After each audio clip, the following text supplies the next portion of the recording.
Good afternoon, dear colleagues. I'd like to welcome you to the opening of the plenary section of the first International Educational Forum,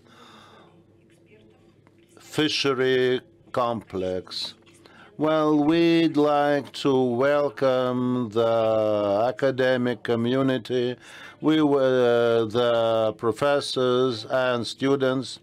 We also have online our listeners from Russia and abroad, representatives of education, business, and industry are gathered today. We want to know which way to go, what are the challenges of today, and what are the things that determine our progress. It's not about educational programs only. It's about the interaction between us in our sector.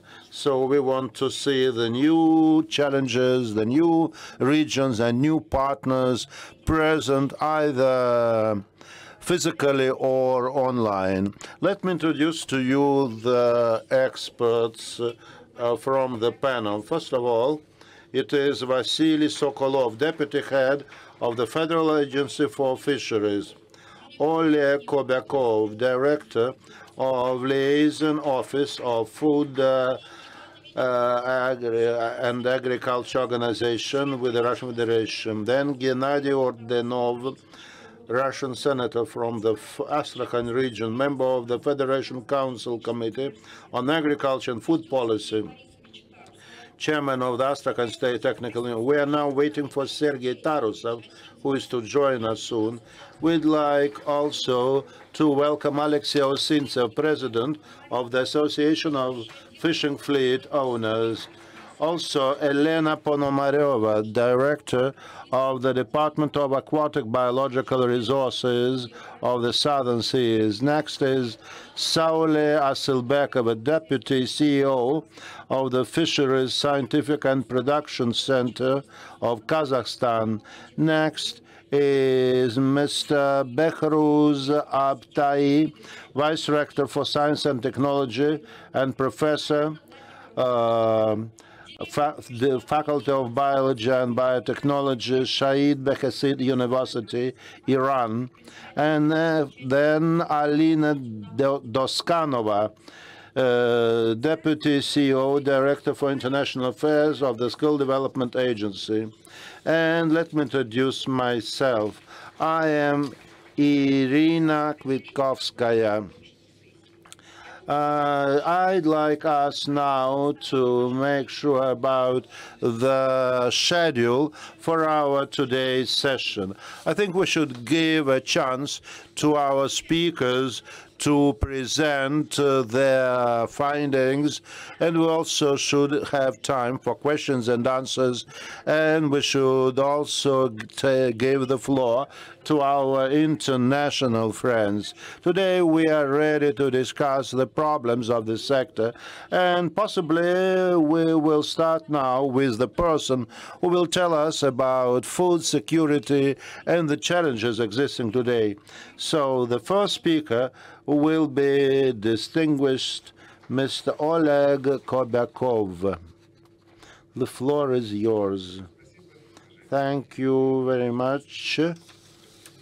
Thank you, Mr. Vasily Igorovich. Thank you, dear participants. It has already been mentioned that we are now opening our first international educational forum, and as a person who works from the academic community, I'm happy to see us discussing these things. Now, 22 years, almost a quarter of a century, has passed since the fisheries have entered a new level of development, and it is also necessary for us to learn a lot of things to be leaders in this sector. In Russia, we have everything for this. We have our traditions, we have our potential, and most importantly, we have the understanding of the need for investment, above all in human capital, and in every sphere of life, be it economy or management or social affairs.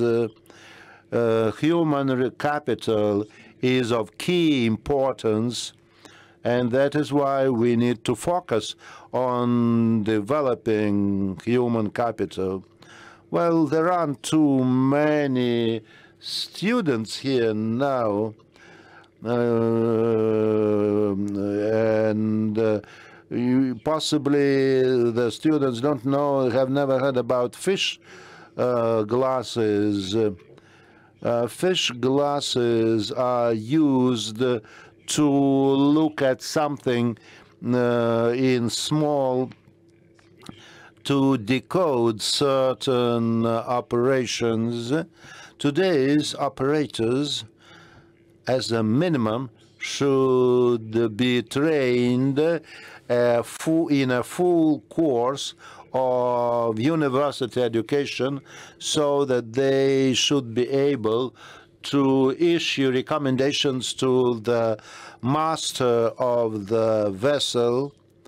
And our organization has a unique experience in fishery development. We are the only intergovernmental organization. Quite often people think that food and agriculture is only about wheat or rye, but an important area of our efforts is forestry. And thirdly, the last but not the least, it is fisheries. Our FAO has always been keen on developing cooperation with various countries, particularly with Russia. It so happens that initially the Soviet Union, though it was one of the founders of the FAO, in 1945, only joined FAO in 2006. However, even long before the Soviet Union joined the FAO, this country was cooperating with FAO, and in 26. In those years, there was a training trip organized for FAO officials. At that time, the first representative of the Soviet Union and then the representative of Russia was an official of the Russian Fishery Committee, Mr. Kukhlada, who represented the whole fishery complex of this country. And up to date, the position of a representative of the Russian Fishery Agency is one of the most sought-after positions. FAO is the headquarters of international fisheries, and once every 2 years, they hold their meeting. They don't want to. So from the Committee of Fisheries. 2 years ago, the 35th session of FAO was held, which was quite a success. all the fishermen, all the fish processors, all the ocean scientists were looking forward to the session, and we do believe that it was quite a success. So we all listened to a flagship report of the FAO, and during the plenary session, which was made available in Russian, because Russian is one of the 6 official languages of FAO.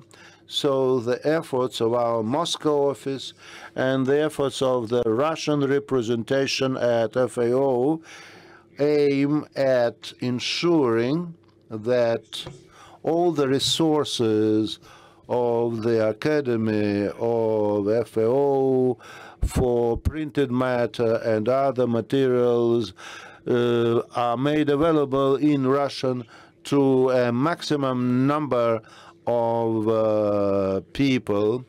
I'll try to fit my presentation in a tight 10-minute schedule, as I was asked, even though there are lots of things to be mentioned about the resources available from FAO, such as environmental management, management of natural resources is of particular importance for fishery sector, because without water, fishes would not survive for a long time. So it also deals with the sustainable use of this global resource. And another important thing is the socio-economic development of the fishing industry. 600 million people around the globe depend on fishery, including such countries as France and Germany. So we, all of us, are consumers of fish and seafood. And that is why, as a matter of fact, some people do not even have the slightest idea that they consume fish products, which are used in a number of other sectors. Throughout its history, the fish sector has been generating knowledge,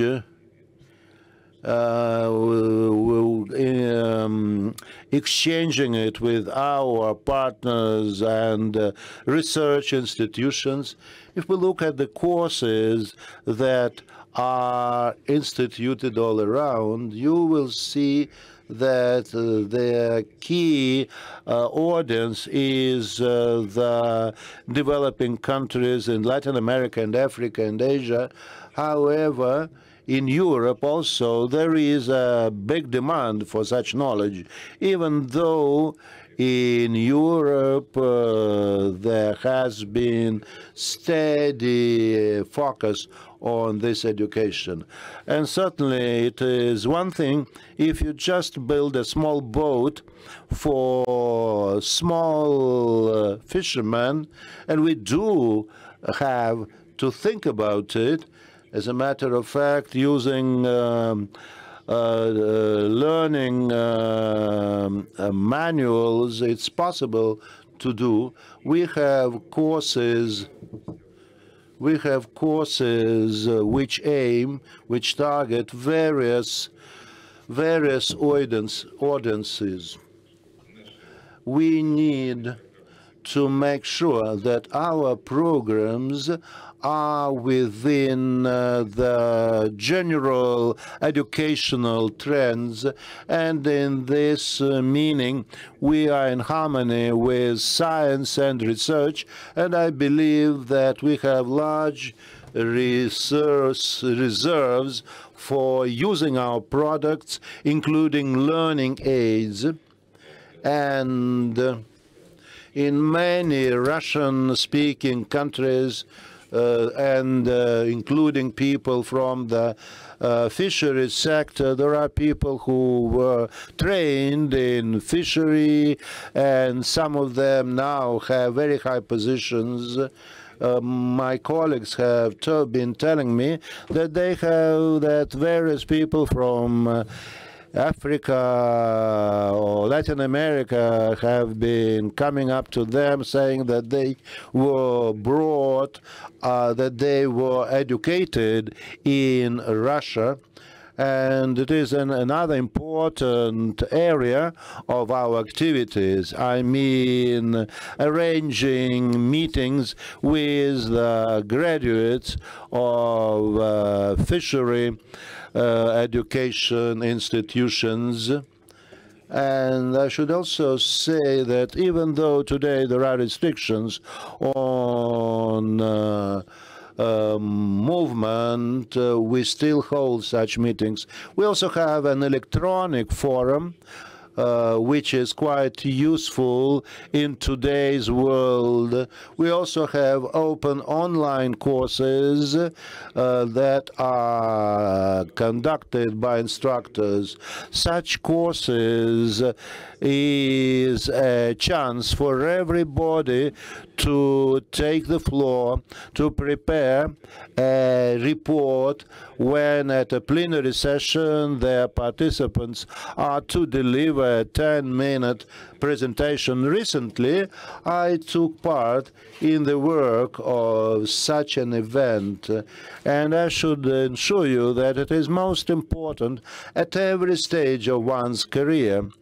That's why I invite you all to use this opportunity, and the Academy, FAO Academy of Electronic Education, is open to the public. All you need is to sign in, and after that you may attend any course that you would consider interesting for yourself.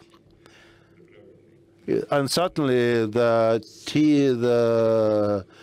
teaching courses are voluntary and free of charge, so we together develop and promote jointly with our partners various programs, and you can find them in the chart in the slide ahead.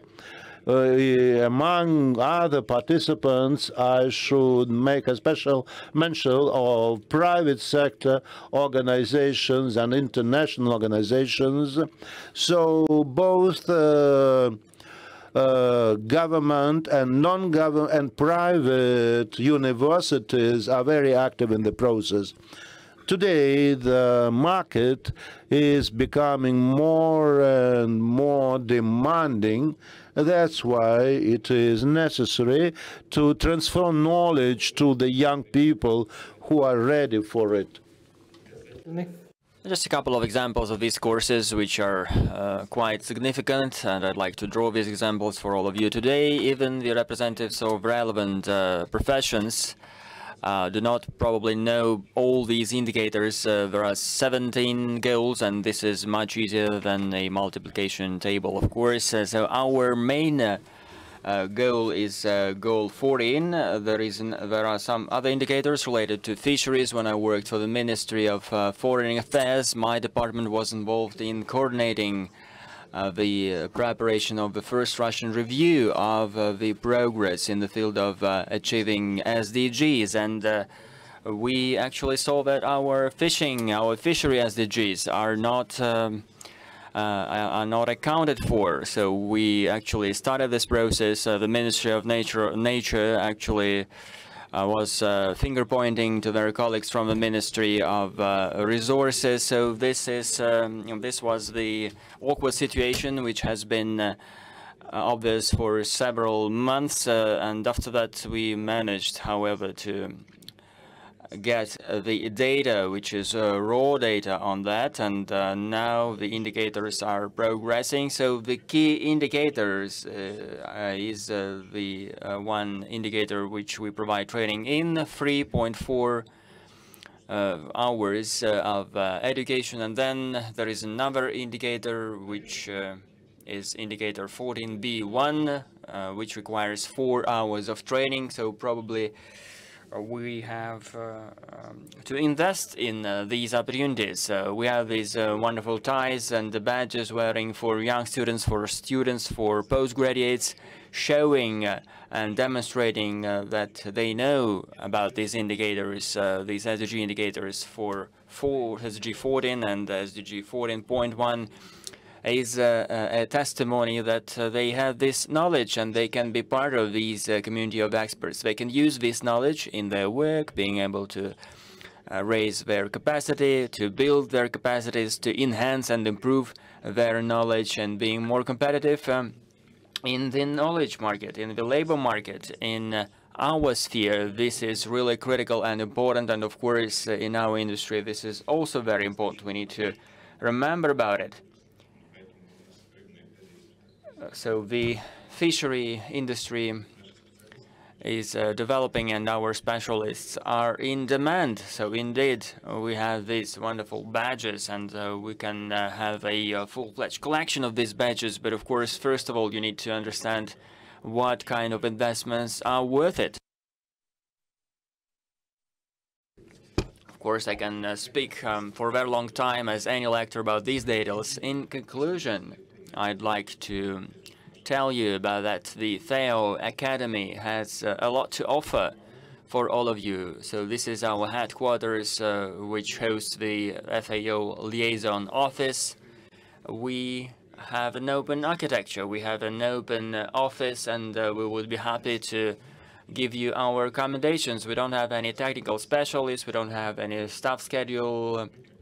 We are a liaison office with the FAO, and our objective is to provide this support with minimum operations for you to be able to reach those specialists as soon as possible in any language you like, whether it's Russian, English, or the technical language. We can organize, co-organize conferences, symposiums, seminars, workshops. So we have our own media and our own website in 2 languages. We raise awareness about Russia's work in this website, and our colleagues here presented the interviews which we posted in our website, which were highly welcomed in the professional community. I'd like to thank you for your attention in your work. Just remember that FAO is a reliable partner. We are not probably a long-term partner, but we are a very sustainable partner of Russia to be able to focus on further fruitful work. There are over 130 FAO offices. These are country offices offering technical assistance. In Russia, we can provide some support as well, but much support is not needed here. We are more focused on our common activities for the sake of Russia and other countries. Russia's cutting edge and leading positions in this area is very much welcome. Thank you, dear colleague. We know that sustainable development issues are very well known to all of us. They have been included in the development strategy of our university. Looking at the FAO website within the International Artisanal and Aquaculture Year, we see that they're offering many e-courses in the e-course e-learning academy. Oleg Yurievich, I just want to ask one more question for you. I know that as a result of the education, we can have a digital certificate issued in our name, so you presented these digital badges. Our students understand that we can include these badges in the portfolio, in their digital portfolio. This will be the digital portfolio of our students beyond universities. Where else we would need these badges, these digital badges? Thank you, Irina, for your question. Thank you for getting me back to the stage. I have my helmet on, so to say. So those of you who are aware about the UN education system, these badges of excellence is a confirmation that you have this knowledge regarding internships, for example. The UN is offering internships. This will be an advantage for those applicants who would present these electronic, these digital certificates. Will be also an advantage on internships, including in our office. We're offering internships in our office. You can look at the FAO career portal, which is offering internships for students, for young researchers, and of course this will be an advantage having this badge, of course, with them. Of course, Russia's education is much different from what we had in the 1980s, where I graduated from university. I upgraded myself afterwards, but I can see today that our educational programs and methods are very much similar to global standards. And these methods I've been discussing that during the plenary, focusing on coordination and general comments. So we see that all these takeaways are available and they are understandable. But yet this fact that you passed this e-learning confirms that you have this level of knowledge where you can speak with experts on a par. You have this knowledge, while for higher level courses, training for trainers, again, it is a confirmation that you can deliver these ideas for other trainers who did have the opportunity to familiarize with these ideas. We are open to any suggestions on the improvement of this e-learning system and on the improvement of the UN education framework, which is constantly developing and being improved. Are there any questions? Dear colleagues, I'd like to give the floor to our next speaker, representative of the authorities. The authorities is paying a lot of attention to our issues. I'd like to give the floor to Gennady Ordinov, the Senator of the Russian Federation. Thank you, Irina Yuryevna. Good afternoon, dear colleagues, dear friends. I'm happy to welcome all of you today. I'd like to come back to my speech, which I delivered during the opening of our forum. I'd like to underline that in the Federation Council, the Committee for Agrarian and Goods Policy, we are working closely with the Ministry of Agriculture, with the Agency for Fishery Development, and with other federal authorities which regulate the work of fisheries and food industry. We are cooperating with all these agencies to achieve the set goals. Our committee is working with the federal executive bodies and the federal authorities, as well as associations, industrial unions, the research community, representatives of business areas and educational institutions. One of our areas is preparing recommendations to improve the regulatory framework in the field of staff support of the agricultural complex and the fishing industry. I'm also the head of the Supervisory Board of Astrakhan State Technical University. I've seen many changes recently and many efforts invested by the Agency for Fisheries Developments in the field of rethinking their talent education approach and tailoring it to our modern realities and requirements, where they are developing modern IT infrastructures and creating modern equipment for training. Of course, we understand that, of course, education is delivered not only by specialists. The industry also needs economists and IT specialists, as well as a specialist in the field of ship repairs. And this is confirmed by the founders of these programs. Very often they pay attention to all these sides in these programs. In Russia, the fisheries have been developing actively in Astrakhan, for example, together with the extensive farming.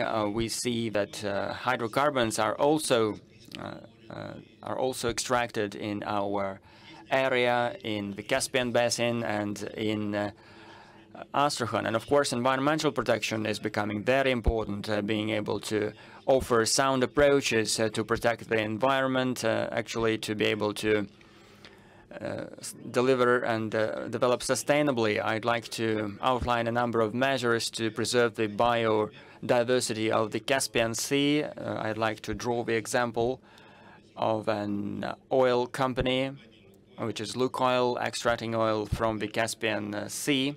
This company has been actively participating in the preservation of the biodiversity of the sea. In improving this biodiversity, they're investing in artificial reproduction of juvenile fish with a further introduction of this fish to the natural environment. In the recent 5 years, over 10 million young fish of Russian sturgeon was introduced to the area.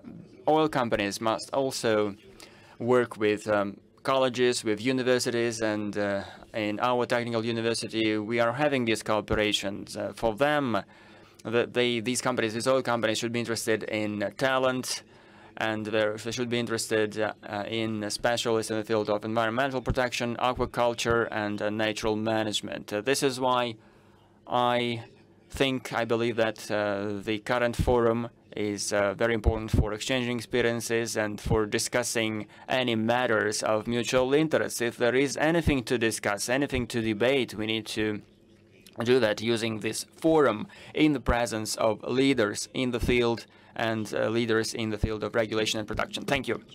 Thank you, Gennady Ivanovich. Just recently, we've participated together with the committee in the discussion of practical recommendations in providing talent for forestry. Again, the committee is paying a lot of attention to talent development and talent support in the field of fisheries, in the field of fishing industry. Are you going to organize similar hearings? Yes, we are ready to host such hearings if it is necessary for the forestry complex. Coming back to forests, for example, we see this acute need for talent which emerged several years ago. We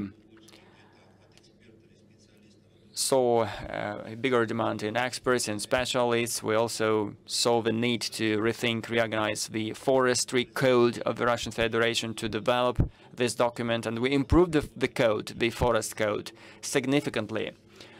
Thanks to these developments and thanks to the challenges and considering the challenges related to the climatic agenda, to ESG agenda, to environmental agenda, we decided to mainstream these issues of talent development and staff support in these fields. All these fields are actually linked and related also to the preservation of biodiversity.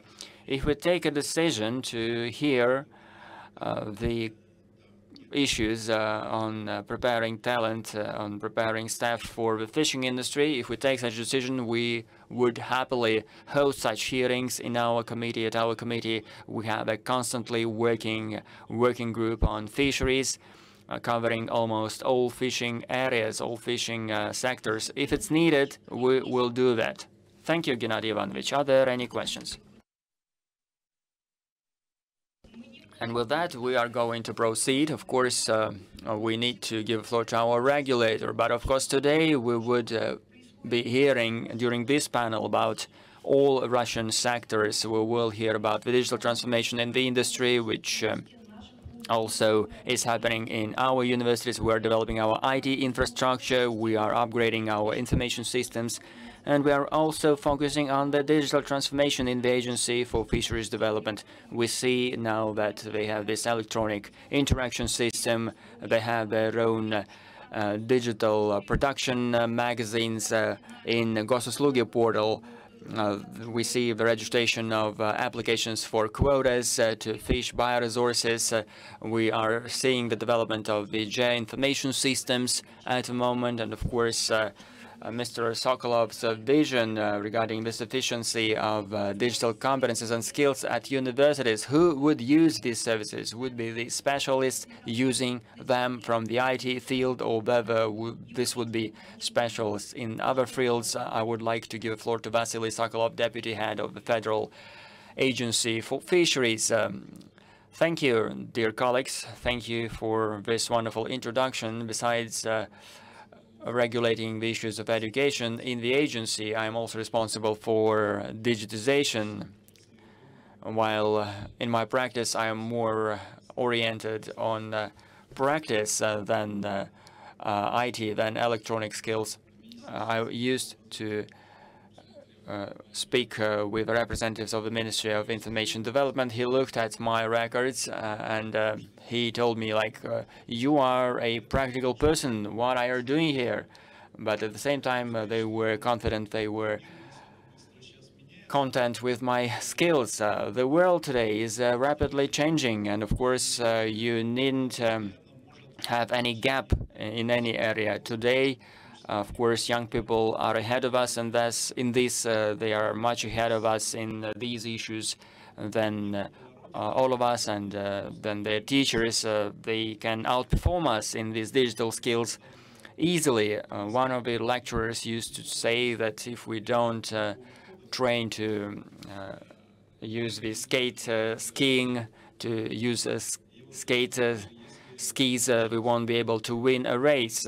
This is the same with our students or to-be students. If they don't know how to use IT technologies, digital technologies, if they don't do that, the future of the industry wouldn't have actually any future. The aquaculture session before hosted many discussions. One of the speakers presented very interesting aspects regarding the easy access, the open access which they provided for this game, which is an application which teaches people how to grow fish in an interactive mode. Mr. Krasnoborodko presented this idea, which is a wonderful idea, actually.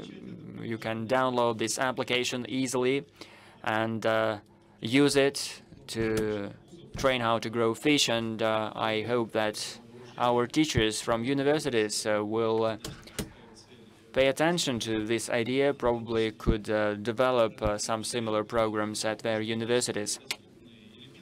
Of course, there are some available units, available solutions at the moment which you can already use in your educational process. In December last year, the government of our country adopted the strategic direction of development in the field of digital transformation development in agriculture and fishery complex until 2030. The main focus of the strategy is on achieving this digital maturity in our industry. It is also focused on food security through these means. And first of all, this is about the training of our talent in the industry, which is very important. Of course, it's not that easy to implement this strategy at the moment. On the example of the agency, merely, if it's not for the COVID, we would be still carrying papers from an office to a different office, but then the COVID came and we faced many sanctions and restrictions.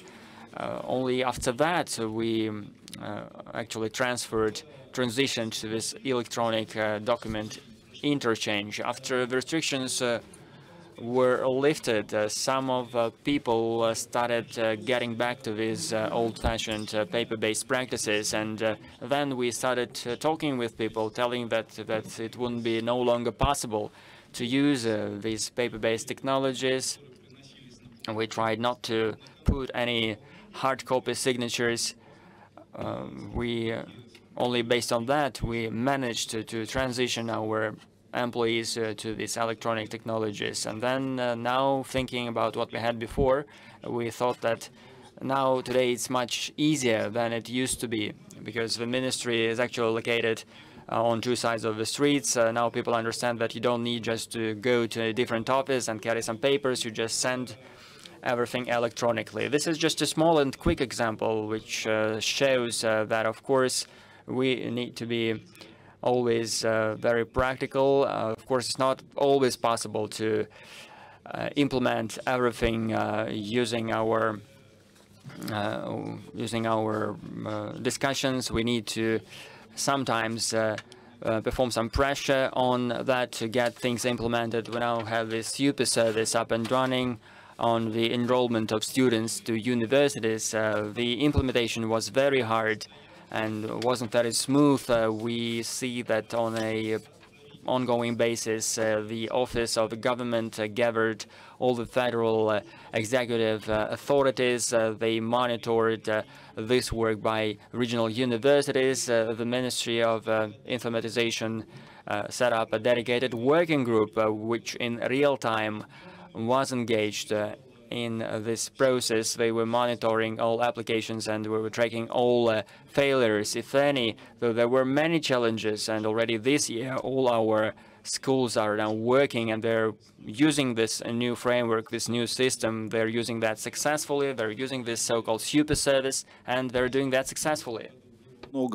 And if last year there were lots of complaints and discussions on the internet, this year we can see that the problems are not there anymore and the service is okay and people have got used to it. We have not been lagging behind the general trends. Practically every university has its own system to accept students, but it would be more correct if it is done on a general basis initiated by the government. We certainly have things to strive for here, because unfortunately the graduates of our universities do not always meet the needs of the competences that are required of them.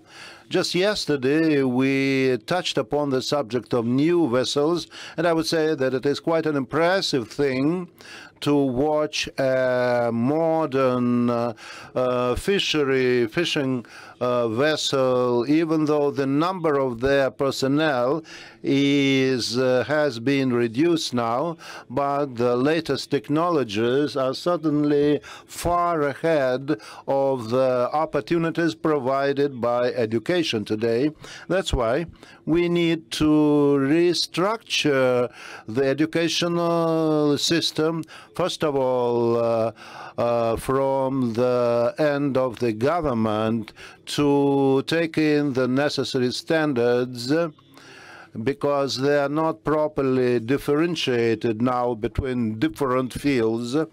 We cannot be guided by the idea that a good graduate would meet all the business requirements from the very first moments. That's why one of the key focuses is for us to implement modern learning systems that could introduce the students to the production as such.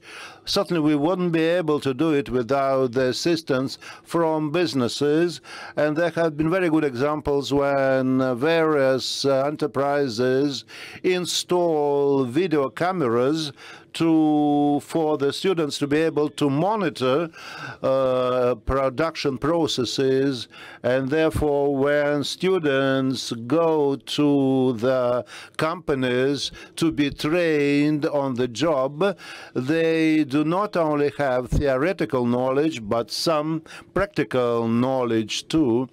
And this is going to be one of our key focuses now, so that the practices are not far ahead of theoretical knowledge. And I think that our students would also accept the innovations that we are implementing. If you recall a famous cartoon where one of the heroes said that our technology can do everything today, actually we are based also on the experience of various countries, and the experience of FAO also shows that it is important to learn about the novelties across the world. And today particularly when sanctions were introduced, we started using electronic tools on a wide scale. We have the target to reach, and we have the tools to reach it. Thank you very much, Mr. Vasily. My question is, what are the digital services that you are planning for the future? Actually, at our Federal Agency for Fisheries, we have a number of fundamental things. Certainly, we started from a rather low level of development, but now we are going to introduce a service for electronic approvals. For this purpose, the national legislation had to be amended. And during previous years, we actually were handicapped by the lack of regulations we require. Today, electronic fishery logbooks are already used, and now a mobile application has been assimilated for fishermen and vessel crews. The most important thing is that we are trying to make such applications and tools easy to handle, not only for IT people, but for rank-and-file fishermen, so that the fishermen could see for themselves how useful those tools are. In addition, we have been developing a number of oversight activities just to improve the traceability of fish products, to exclude illegal fish products from the market. If you are interested, you may visit the booth of our monitoring center of our federal agency, which actually presents a number of tools and facilities that either have already been implemented or are going to be implemented in the near future. Thank you very much, Mr. Sokolov. And with your permission, I'd like to express my wish for the universities, now that you are preparing terms of reference for various parties. Could you include in your terms of reference not only the development of industrial systems, but also the development of trial versions to demonstrate the advantages of state-of-the-art achievements? Well, thank you for the idea. Actually, some of the universities are quite well advanced, and in certain cases, we have been using the products of designers from universities, and they are quite competent and are capable of developing any application. So we cannot say for sure who is going to help whom. We've been streamlining some of our costs based on voluntary participation, and quite good projects have been launched by universities. Please instruct the universities to be even more active in this area. Well, Mr. Sokolov, are you going to give special assignment to the universities? Now we are following our time schedule quite all right. Let us give the floor to a colleague of ours from the Association of Fishing Fleet Owners, its president, Mr. Alexei Osintsev. We, all of us, know this gentleman at least not in person. Recently, we supported his idea of providing targeted sectoral training. Thank you for the opportunity to take the floor, dear colleagues. Just in conformity with what has already been said by Mr. Sokolov, I need to say that it is necessary to focus on the training of human resources for a new type of fleet to be able to ensure new vessels with highly skilled human resources, and the demand for such specialists is quite high. As you can see from this slide, the 105 new fishing vessels now under construction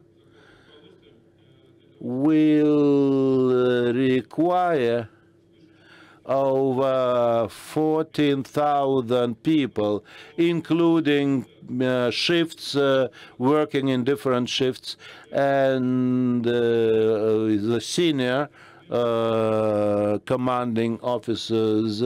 So clearly, it's not going to be only newly trained specialists.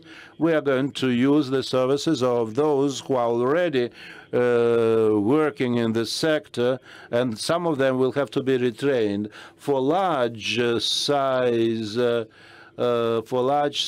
vessels of 10 and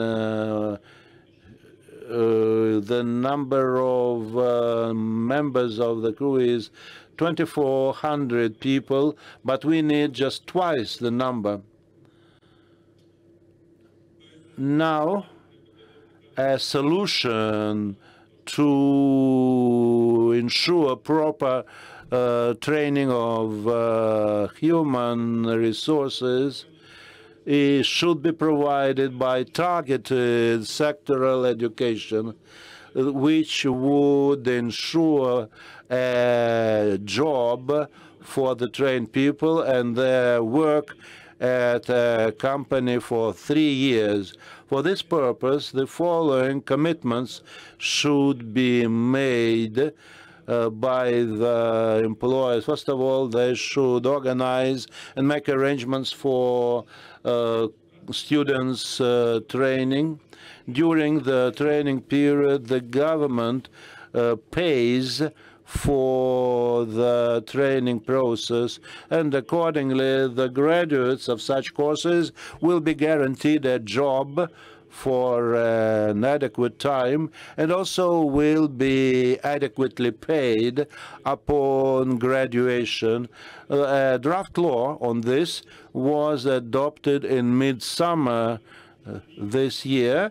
It aimed both engineering and agriculture. We have prepared a draft regulation on the fisheries sector, and we have tabled our draft to the State Duma of Russia. It has already been supported by a number of people. The chairman of the Commission for Food Industry, Mr. Kashin, has already approved our idea. As far as and before the end of September this year, it is planned to consider our draft proposal in second reading.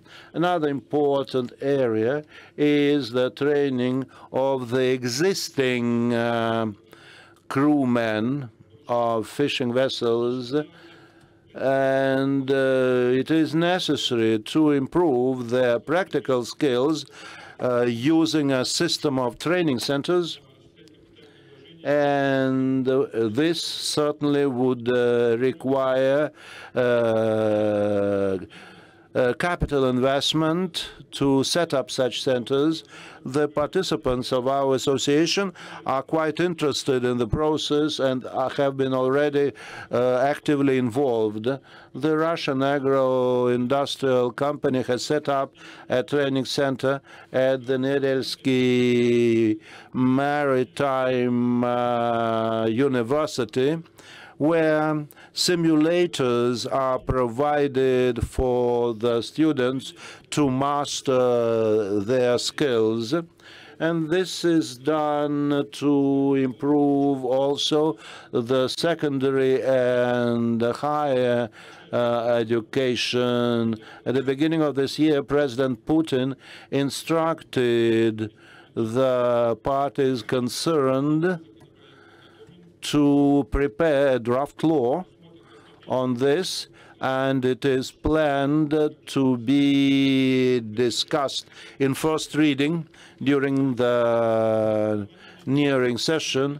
So we have supported this with our ideas, and we are hopeful that the process will be quick enough, and the participants of our association will be actively participating in the development of training curricula.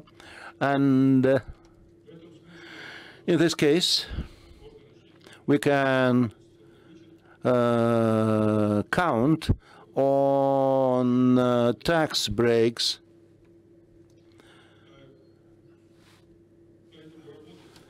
So that's why professional orientation activities are important at every stage of training. Also, the company SR has opened a special college in Murmansk, which it is aimed at helping the students during their training process, making it easy for them to acquire the necessary skills. It is also necessary to ensure active involvement of future would-be employers in the training of college students, and in getting involved specialists from existing companies to train the students as mentors. And now, speaking about the preparation of training curricula, our efforts always focus on removing the restrictions that are imposed by people themselves when when choosing their future job.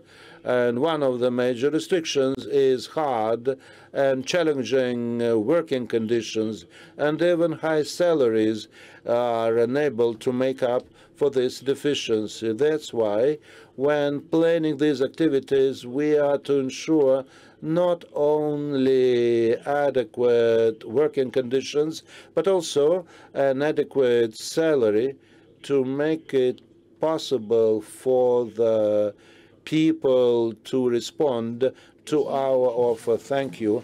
Well, are there any questions for Mr. Osintsev? No microphone is being used.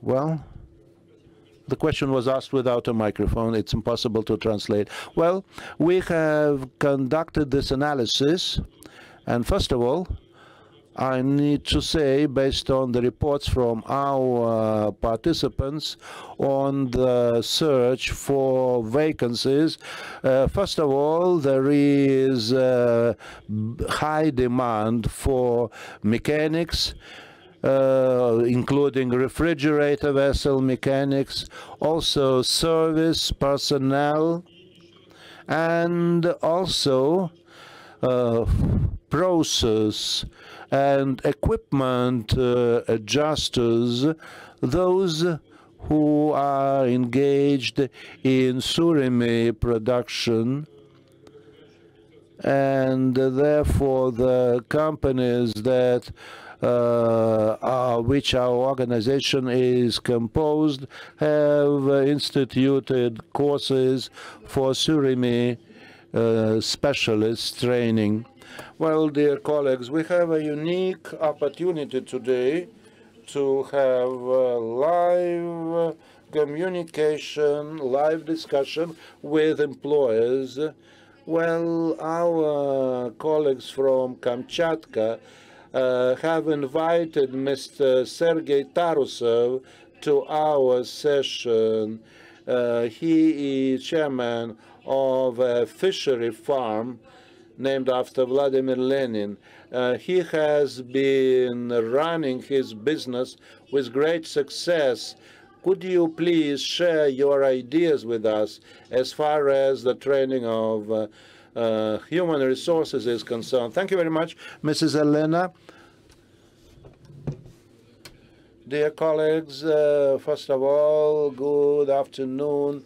Our company, our fishery farm has been actively participating in the process. This process started in 2015. We were the pioneers in the building of advanced fishing fleet in the Kaliningrad Oblast. Today, the ships that were kicked off then are already being used in the Far East of Russia, and they use various types of fishing operations, including trawling and others. That's why, accordingly, there are very high requirements for the training of all the specialists for the crews of such vessels. In addition, such vessels are highly automated. They are unmanned for when in operation, and when all the crewmen are involved in the fishing process, so the steering is unmanned then.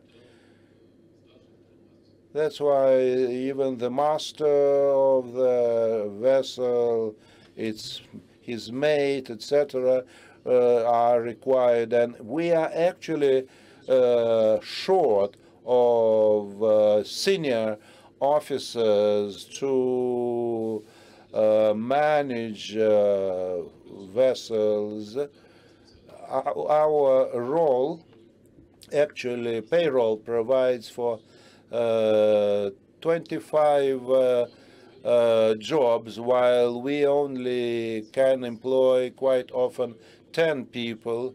In the past, the production was up to 100 tons per day, but the newly built vessels are capable of fishing up to 500 tons during one activity.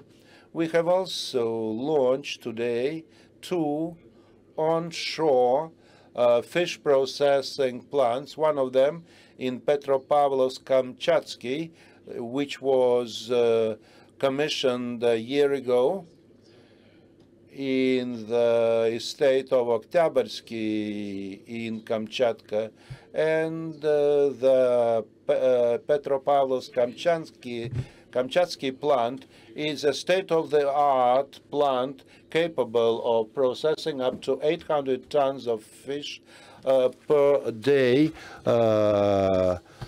for pollock. So we still are to reach the goal in the next 2 years. We will be able to reach this goal. We can produce up to 200 types of different products, including fillet, minced fish, including surimi, as well canned food, as well as pickled fish and other types of products will be also produced. And we are going to expand this portfolio, delivering these products across the Russian market. Of course, in our plant, we would be happy to sea experts such as heads of production, so chiefs of production that we had before who used to work in the sea. They are used to delivering such products as fish without a head, and we are trying to work with them to change their approaches, to change their mindsets, which have been formed before. So depending on how these plants will be working, we would also build the new added value, and of course these new talents should have a creative approach. I'm always asking technologists to offer some new ideas all the time to be able to make this approach a creative approach. I think this is the only path that could lead us to success. Of course, head of production, chiefs of production are in demand. We are also acutely in demand for the maintenance of technological equipment, because at our plants we are running cutting-edge modern equipment, and we need people to maintain it. For example, this is relevant for fish packaging equipment, maintained only by two people supervising the process. Of course, this is not sufficient, so we are deeply in need of talent, and I am happy to support the previous colleagues that, of course, talent is everything for all of us today. Also, those people working in the sea, on board, we see that people there are getting older and older, and I remember people working there up to certain ages. Before, only people under 40 were allowed, but now we have people at the age of 60 and over in the crews. We want to have fresh blood in these crews, people with gleaming eyes, shining eyes, young people working there on board ships. Yes, thank you, dear colleagues. We all love young people. We like young teachers, and we would be happy to have initiatives from their side. Thank you, colleagues, and thank you for your high appreciation of our potential and our talent potential. Now I'd like to give the floor to Elena Nikolaevna Ponomaryova, a representative of the research community. She will review our projects that we conducted in the African continent for the African countries. Please, you have the floor, dear colleagues. Of course, my presentation will be different from what we heard before. I'd like to continue to build on what was said before on international cooperation. I'd like to speak about the international cooperation that we had before, about the most recent project that we've been developing. We've been in contact, in cooperation with the Republic of Guinea to develop aquaculture programs. So the educational dimension in this project is also there. It's one of the elements. So the project itself is focused on the development of their territories. If you can flip the slide, please, for me. So this development of territories in the middle and upper Guinea. So we see that there is this program of UN Development Program, which is about providing free assistance and unpoliticized assistance to developing countries. So we are moving down this path together with the Astrakhan State Technical University to support the development of these areas, of these territories in the Upper Guinea. We engaged more stakeholders in the implementation of this contract. We involved the Russian Academy of Sciences. The Southern Research Center of the RAS has been cooperating with Astrakhan State University for a very long time, and together we are developing our R&Ds. We are working to implement such projects.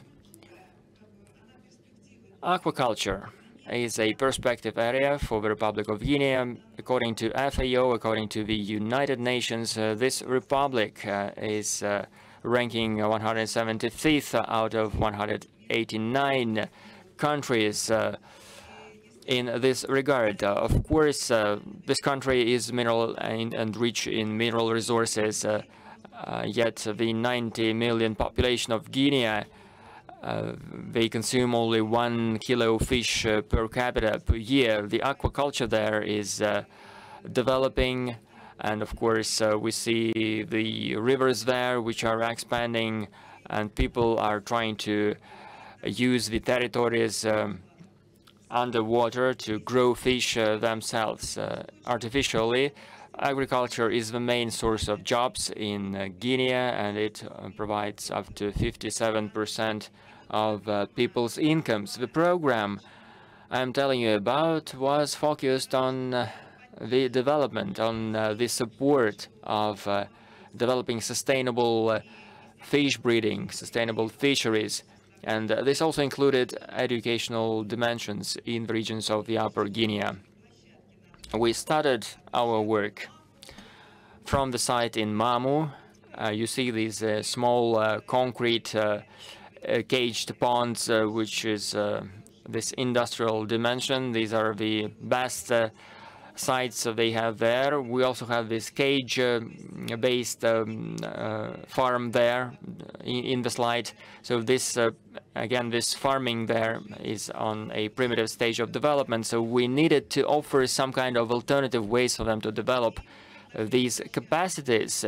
We offered a site in Dalabe, the Veterinary Institute, which has a chair on bioresources and aquaculture. Our graduates are everywhere, and we know that. So the rector of this university is a graduate of Astrakhan University.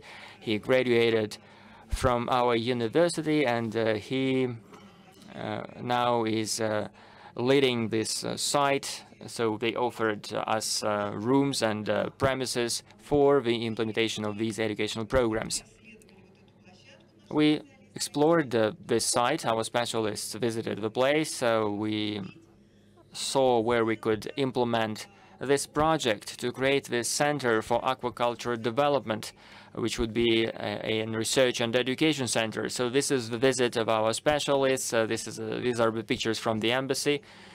They met with UNDP representatives there in the Republic of Guinea, and together they mapped some plans to implement the project.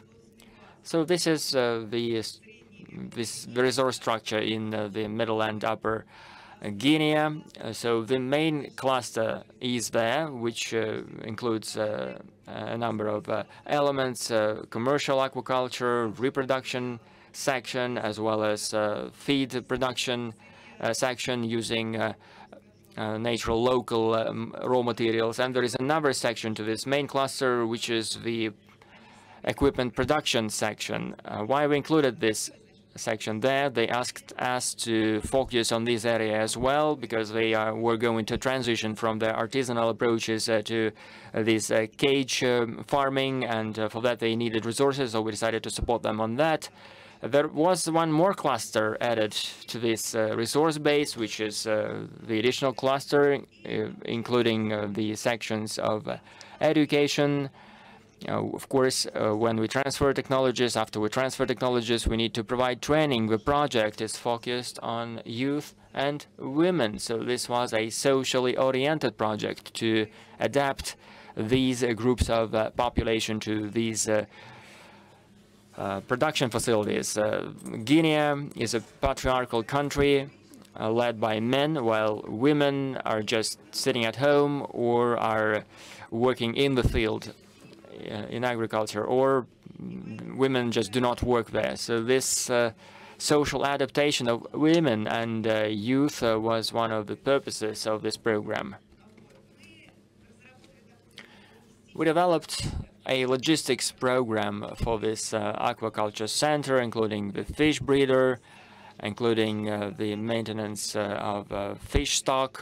We performed all calculations for the fish stock material. We planned the production of feeds, of fish feed. We provided recipes and formulas for the production of fish feeds. This was delivered by our specialists from Astrakhan Technical University, from the dedicated faculty and department. We also suggested them made these possible deliveries of samples for further work in terms of seeds and feeds. Now they can grow their fish quicker, more intensively. They can provide for their families and also export and put their products to the market. So these are the results. You are seeing this 3D model for this excellence center using digital technologies. And Vasily Igorovich mentioned that, again, we need to digitize, and this is what we did. The Republic of Guinea population were very happy to be part of this digitized process. We prepared some educational modules to support that. We provided this training for trainers in terms of the building and training trainers from the university in the field of warm water aquaculture. So this included a module 72 hours long, involving people with some sufficient education. We selected these people from the university, we tested these people, we tested their knowledge, and then we trained them on these modules, on these educational modules.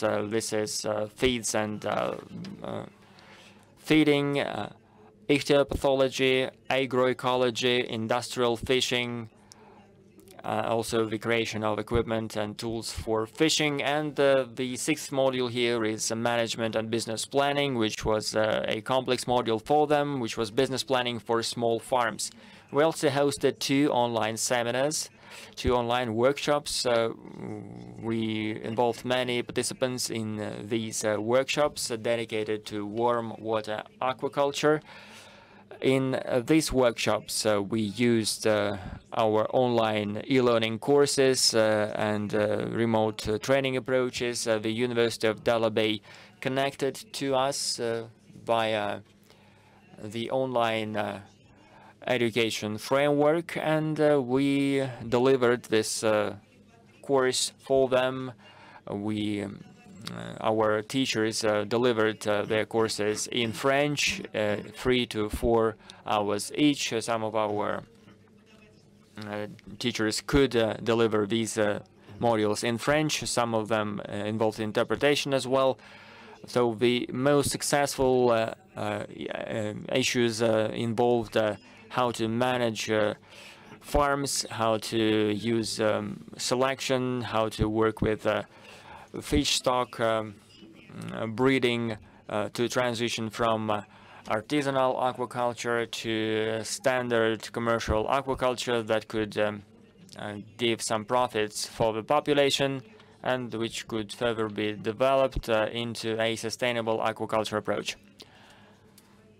I'd like to appreciate the efforts of the Astrakhan Technical University, which involves a modern educational cluster created in the 1930s. We train, we educate a lot of students. We offer many educational programs. 2,500 graduates of our university find jobs at major enterprises of the region. So we are keeping these ties with employers, and our graduates are in demand among those enterprises providing jobs. The university is also a hub of international education, offering different opportunities. This is our third project. Our first project was rolled out in Sierra Leone, which was more focused on processing and technologies. It was dedicated to fish processing. We prepared dedicated educational programs and offered them a few areas for developing their technologies and for the transition of technologies. There was our second project, which was more successful. It was implemented in Ethiopia, led by the UNIDO. Our experts are experts in the field of agriculture in international organizations, including in the UNIDO. In that project, we developed the aquaculture at Lake Tana in Ethiopia. This project engaged 250 people. We trained 250 specialists, people from Ethiopia, 250 Ethiopians, forming different training groups, and then we delivered this training for these to be specialists in the field of aquaculture in Ethiopia. We had to stop this project for a while due to COVID and the political unrest in Ethiopia, but now we are continuing this project and we're still investing our efforts in its implementation. Thank you for your attention. Our colleagues, probably we can ask questions for Elena, Ms. Ponomariova after the discussion. we need to respect the schedule. So to be able to be on time, I'd like to give the floor to our next speaker. Of course, our international dimension is very important. We invited our colleague from Pre-Caspian region, Ms. Sauli Asylbekova, Deputy CEO, Research and Development Center for Fisheries. Madam Asylbekova knows a lot about these areas in this region. Please, you have the floor. Thank you, dear colleague, dear participants of the International Forum. Dear participants of the Forum on Fishery Skills, I would like to present my report on the aquaculture in Kazakhstan, science, education, and business. In Kazakhstan, this gap of science, education, and business is very acute in Kazakhstan, like in other countries of the post-Soviet space. The concept, the notion of fisheries include various areas of economic activities, including fishing and fish product processing, which is part of developing and using the resources that are self-reproducible. Of course, we had some attempts to combine these capacities within one ministries, which have been unsuccessful. We also saw some other attempts to mix up different notions of commercial and non-commercial fish farming. In my report, I'd like to focus on issues in the cooperation of science and businesses in the field of aquaculture or commercial fish farming. In Kazakhstan, we have a dedicated program of fisheries development until 2030. You see that the goals of the program are quite ambitious, and you can see them in the slide. The program is focused on the development of aquaculture. Of course, these goals cannot be reached without efficient cooperation of businesses and universities, and this cooperation is still at its early stage.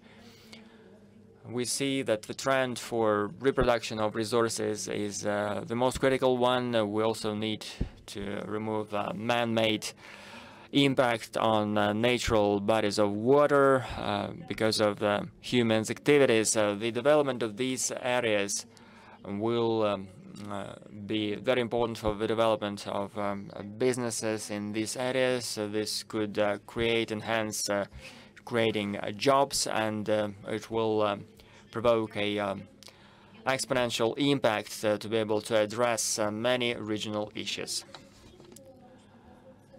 Our Center for Research and Development in the Fisheries industry is the only research industry in this field. Besides the management organization, we have 5 branches that are located close to the ponds, to the bodies of water used for fisheries, and close to the bodies of water that are internationally important. These are centers that are accredited based on the accreditation framework of Kazakhstan. All these branches have sufficient equipment and instruments to perform all kinds of fishery activities. There is also a research hub for these branches located in the town of Balkhash.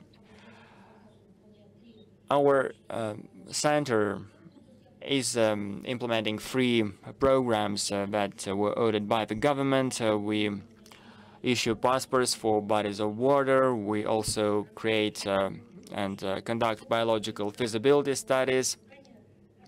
We also create a list of extinct fish types and offer support in the transfer of cutting-edge foreign technologies in our country.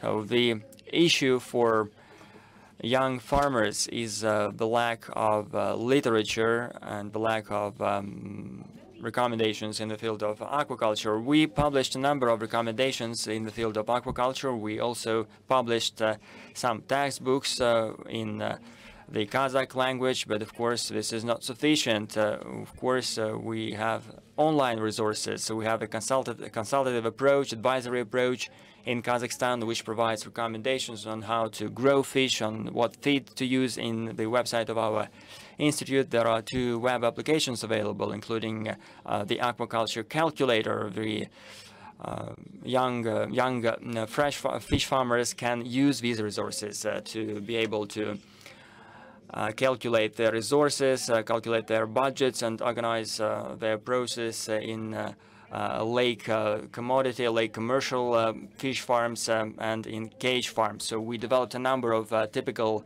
models listing in detail the process of financing of such farms and including other elements in this process as well. The adoption of managerial decisions is based on the recommendations of our aquaculture research centers. Unfortunately, currently they are short of well-trained personnel, which affects the quality of these efforts. In Kazakhstan, we have only one center for training fishery specialists. When we inspected the universities, we could see that 3 of the 6 existing universities provide an adequate level of training. We need to also improve the accessibility of equipment and instruments for them. In our educational and training programs, we lack hours for on-the-job training at the companies. That is why after graduation, the graduates join companies without having had proper training, proper practical training. As a result, a large number of graduates simply move to other sectors and leave the fisheries sector. Unfortunately, in this sector in Kazakhstan today, we have lack of relations between science and production. Well, in order to ensure the preservation of rare fishes, attempts have been made to improve the situation. For instance, in the eastern Kazakhstan area, scientists have asked the entrepreneurs engaging in trout breeding to help them with conducting experiments with breeding. And in that case, upon the completion of the exercise, entrepreneurs are provided with results of the project. The integration of the government, business, and educational centers is affected by lack of trust in science. It is necessary. Besides that, the government only focuses on small businesses, while large companies have to survive by themselves. And therefore, there are no incentives to set up large companies that could produce fish on a large scale. So we have too many small farms that are unable to take part in the training of specialists for their needs. and to provide the necessary social package to their workers. Of late, though, there have been attempts to help those farms that do not have a starting capital. Step by step, those working in the sector become aware of the need to get well-trained specialists for their needs. No microphone is being used by the lady from the first row. Well, first of all, we have basic finance and also targeted finance. Grants are available for research projects, and also there are off-budgetary funds available, as well as those based on commercial contracts. Thank you. Thank you very much. So we go on with our international component. Now we'd like to have our online speaker to start taking the floor. Mr. Beruz Abtahi, Vice Rector for Science and Technology and Professor of the Faculty of Biology and Biotechnology of Shahid Beheshti University of Iran. Can you hear me? Thank you. First of all, I'd like to thank the organizers of this forum. Thank you very much for the invitation to take the floor. It has already been mentioned that my last name is Abtahi. I'm Vice Rector of the Shahid Beheshti University of Tehran.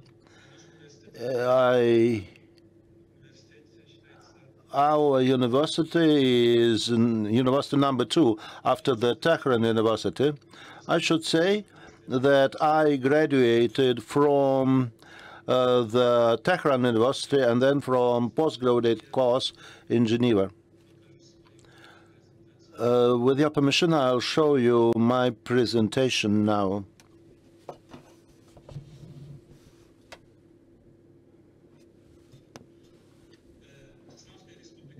The Islamic Republic of Iran has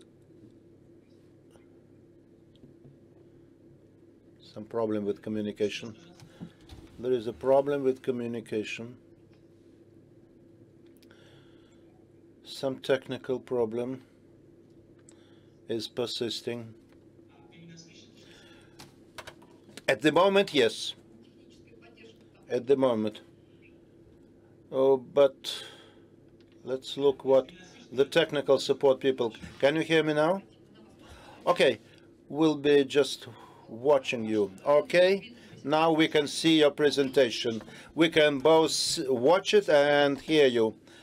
We can hear you quite well. Iran has over 5,000 kilometers of coastal line, and the geographic features of Iran provide a good potential for scientific research, and the availability of good labor force have turned Iran in a center of fish production in Southeast Asia. Over 700,000 tons are produced there. Out of this number, 800,000 tons account for fishing, for the fishery, and the rest accounts for aquaculture. In accordance with our national plan of fish production, it is planned to produce 1,500 million tons in the near future, including over 200,000 tons for coast of Bay of Oman in the southeast of Iran. Iran is #1 in the world for rainbow trout production. It has localized its knowledge in carp and sturgeon breeding. Iran has a lot of opportunities to breed fish at sea, and the production can be much higher than today. Given the lack of availability of water resources in Iran and the existence of 5,800 kilometers of coastline, it is necessary for Iran to strengthen its infrastructure for fish breeding. Iranian caviar and Iranian sturgeon are one of the key selling points of Iran in both inland and on the shore. More than 120 sturgeon breeding farms are located there. For ostrich, particularly in salted water, the reproduction and also the reproduction of decorative fish, seaweed, corals, etc. They are also part of the fish development potential of Iran. Around 80% of fish exports in Iran account for Southeast Asia and Western Europe, and over recent years, trout has been also exported to Nordic countries, and in particular to Russia. Today, Iran is an important producer and exporter of all types of fish feeds. Education has played an important role in achieving this performance. Fishery education and training in Iran is provided by its universities, including the state universities of level 1, and also provincial universities, non-government universities, also vocational colleges. The fishery sector in Iran has 4 stages of education. First of all, 2-year period, 2-year training at technical university, then bachelor degree, then master degree, and then PhD courses. In addition, in fishery sector education, 4 different guidelines exist. First of all, it is breeding of marine animals, then it is the operation and exploitation of marine animals. Next, it is the processing of fishery products, and then marine environmental protection. In general, in Iran, which has around 3 million students studying, only around 1% goes to universities.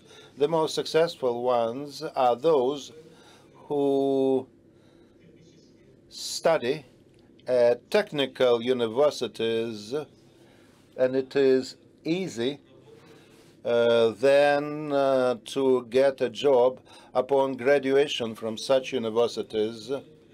And many central universities have their graduates continuing their education upon graduation as postgraduate students. And finally, I'd like to add that Russian fishery science has helped the Iranian system, even though our educational system is basically founded on European and US achievements. Still, 2 or 3 specialists who work at our universities were trained in Russia a long time ago, which means that we are also influenced by the impact of the Russian academic school. Thank you, Mr. Abtahi. Once again, we thank you for your participation in our session, and we look forward to further cooperation. And now we'll give the floor to our colleague from Uzbekistan who has just joined us. It is Maksud Astonov, Deputy Chairman of the Committee for Balik Suma. He is of the Association for Fishery Producers and Industrialists. Certainly, the Republic of Uzbekistan is also facing the problem of lack of human resources. First of all, I'd like to thank the organizers of this forum and in particular, the Federal Agency for Fisheries of the Russian Federation. Our Republic of Uzbekistan has boosted this sector based on the resolution of the President of Uzbekistan of the 1st of May 2017. The resolution approved the development of the sector. In 2018, our President passed 2 more resolutions to institute a branch of the Astrakhan University in Kazakhstan, in Uzbekistan. Today, there are around 1,400 students studying there, and only this year, 1,450 students joined it. Up to date, or say by the end of 2021, Uzbekistan was producing